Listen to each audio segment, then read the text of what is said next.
ছাত্রলীগের হেলমেট পরা গুন্ডা বাহিনীদেরকে আমরা দেখেছি, তারা ইতিমধ্যে অনেকেই শহীদদের তালিকায় নাম ঢুকিয়ে ফেলেছেন।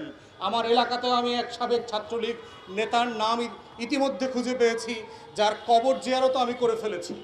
অতএব এই কমিটিকে সিরিয়াসলি দেখতে হবে যে ডাবগাছ থেকে পড়ে যে শহীদ হয়েছে তিনি যেন এই শহীদদের তালিকায় স্থান না পান।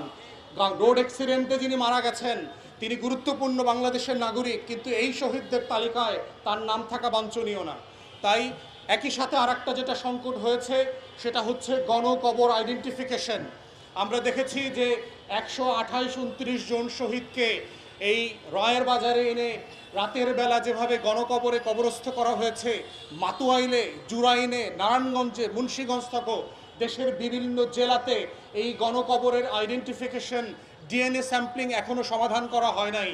তৃতীয়ত হচ্ছে যারা আহত, পঙ্গু হয়েছেন, প্রতিবন্ধী হয়েছেন, অন্ধ হয়েছেন, তাদের পুনর্বাসনের যে কার্যক্রম সেটা থেমে আছে। আপনারা বাজেট বরাদ্দ করেছেন, কিন্তু মুক্তিযোদ্ধা মন্ত্রণালয়ের এই আওয়ামী আমলা দিয়ে এই জুলাই গণ অভ্যুত্থানের শহীদ এবং আহত পরিবারকে পুনর্বাসন করা যাবে না। বরং পেশাদারিত্বের সাথে জুলাই শহীদ স্মৃতি ফাউন্ডেশন যারা এই কাজটা করেছে গত 2 বছর ধরে, টাকাটা তাদেরকে দিতে হবে। কিন্তু দুঃখজনক হচ্ছে সরকার ক্ষমতায় আসার পরে এদের বেতনের টাকাটা পর্যন্ত দেয়া বন্ধ করে দিয়েছে। গত 5 মাস থেকে জুলাই শহীদ স্মৃতি ফাউন্ডেশনের কর্মকর্তারা, স্বেচ্ছাসেবীরা যারা নামমাত্র মূল্যে সেখানে কাজ করেন তাদেরকে বেতন দেওয়া যাচ্ছে না। বাংলাদেশ ব্যাংকের গভর্নর এসে ভাতার টাকা পর্যন্ত সাসপেন্ড করে দিয়েছেন। এই ধরনের দুষ্টামি বন্ধ করা দরকার। থার্ড হচ্ছে জুলাই জাদুঘর উদ্বোধন করবার দিনটাকে আপনি 5 তারিখে কেন নিচ্ছেন?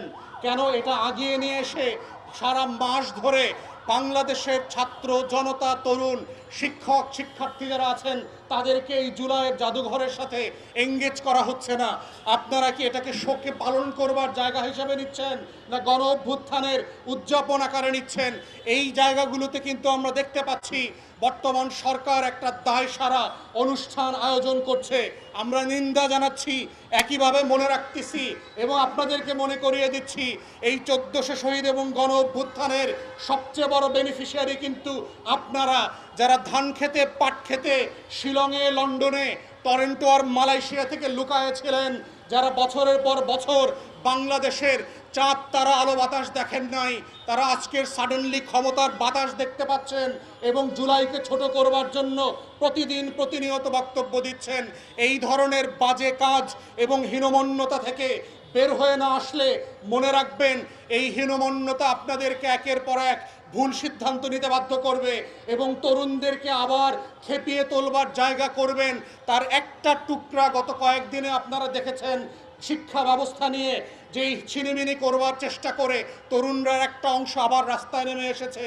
তাই জুলাইয়ের বারুদ কিন্তু এখনো বাতাসে, স্কুলে কলেজে তরুণদের হৃদয়ে গেঁথে আছে। সেটাকে ঝামেলা করবার চেষ্টা করবেন না, বরং এটাকে মাথায় নিয়ে শ্রদ্ধা করে সম্মানজনক পুনর্বাসন করে জুলাইকে নিয়ে আগামী বাংলাদেশ বিনির্মাণের লড়াইতে এগিয়ে